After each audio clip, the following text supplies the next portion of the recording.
Oke teman-teman, kami akan bagikan sesuatu yang mungkin bermanfaat buat Anda, bahwa Early Adora Oncober 5BB ini teman-teman, setelah terjadi berry set, cukup mudah untuk pemeliharaannya teman-teman ya. Jadi tidak terlalu rumit, bahkan kami perlakukan seperti Jupiter on road tuh teman-teman ya, tidak melakukan satu tindakan yang terlalu spesifik, tapi di hari ke 85 ini sangat luar biasa teman-teman ya. Jadi 1 bulan sebelum panen, jadi hari ke 90, teman-teman harus memberhentikan aplikasi bahan-bahan kimia agar aman untuk dikonsumsi teman-teman. Namun kalau kami ini karena skala hobi, jadi pemberhentian itu kita sudah lakukan sejak lama ketika penjarangan, karena untuk vitamin C kami sangat membutuhkan. Teman-teman, kali ini kami bertekad untuk melakukan perbanyakan dari Early Adora teman-teman, karena kami ini tidak sabar. Kami melakukan stek teman-teman, namun gagal semua nih. Coba ini Early Adora semua teman-teman ya, ini gagal semua. Ini Early Adora semua, tidak banyak yang berhasil ya teman-teman. Ini juga sangat banyak sekali teman-teman kami melakukannya. Hanya beberapa yang kami lakukan berhasil ya, itu hanya sekitar 4 atau 5 pohon ini teman-teman. Biasanya itu kering ya, karena akarnya sepertinya tidak kuat di masa waktu masih bibit. Jadi kalau disiram itu terus langsung kering teman-teman. Ini agak bertahan, masih ada. Ini juga teman-teman ya, bertahan 2. Terus ini ya teman-teman, ini ada 2 lagi. Jadi ada 4 yang belum kita grounding, dan 1 kita sudah grounding. Sampai sekarang pun tidak ada perkembangan. Itulah cara yang paling mudah yang kita lakukan, tetapi juga tidak banyak berhasil. Nah kalau ini teman-teman, ini adalah hasil dari cangkok teman-teman ya. Ternyata lebih mudah dan juga banyak yang berhasil. Nah karena kami ketagihan dari perbanyakan dengan cangkok ini, maka kami melakukan pencangkokan pada pohon anggur ini ya, yang waktu itu kita sudah lakukan cangkok di sini teman-teman, yang kita sudah turun cangkok. Yang 1 yang tadi, yang 1 sudah di grounding ya teman-teman. Nah ternyata hasilnya sangat bagus, maka kami melakukan penyangkokan kembali ya. Namun penyangkokan kali ini, setiap 1 tersier kita akan cangkok 2 bibit. Ini 1 yang dipangkal teman-teman ya, lalu naik ke atas ya. Nah setelah ada tunas ini, kami lakukan di atasnya penyangkokan lagi. Jadi dalam 1 tersier ini kita menyangkok ada 2 batang bibit. Oke, ini juga teman-teman ya, kita lihat nih, ini tersier yang ini kita juga melakukan penyangkokan nih ya.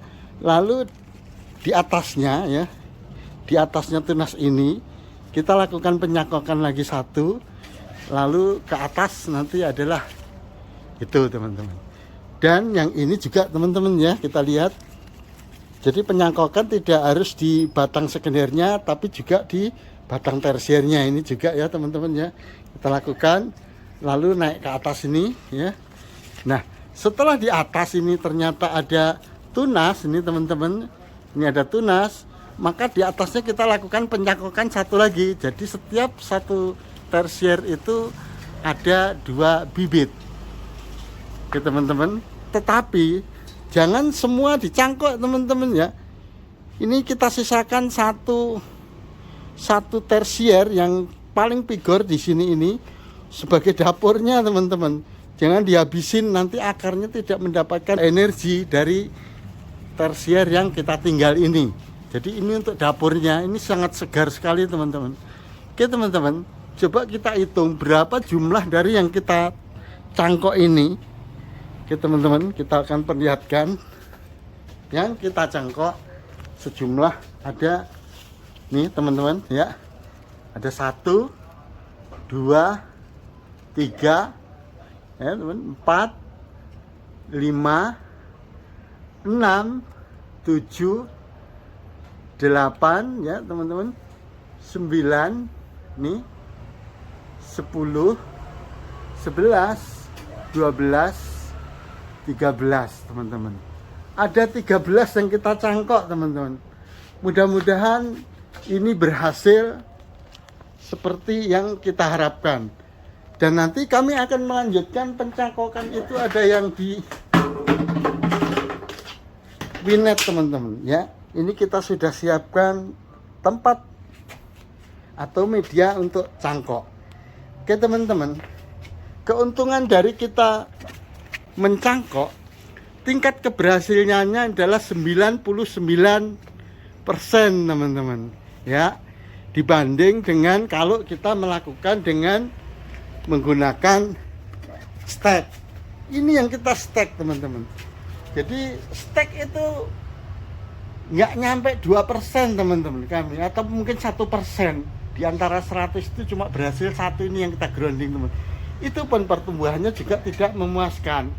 Nah, apalagi teman-teman kita yang pemula ya, selain kita melakukan stek dan cangkok, kalau kita melakukan dengan cara sambung ini teman-teman ya, seperti ini sangat sulit sekali untuk teman-teman. Ini adalah rustoknya Kober 5BB, lalu kita sambung di pucuknya ini dengan entres Eri Adora. Nah, seperti ini saya pun juga banyak yang gagal teman-teman ya. Ada yang sudah tumbuh mengering karena kebanyakan air. Ini teman-teman ya, nih banyak. Ini juga ada yang sudah mulai tumbuh. Ini tumbuh, ini tumbuh, ini sudah mulai tumbuh.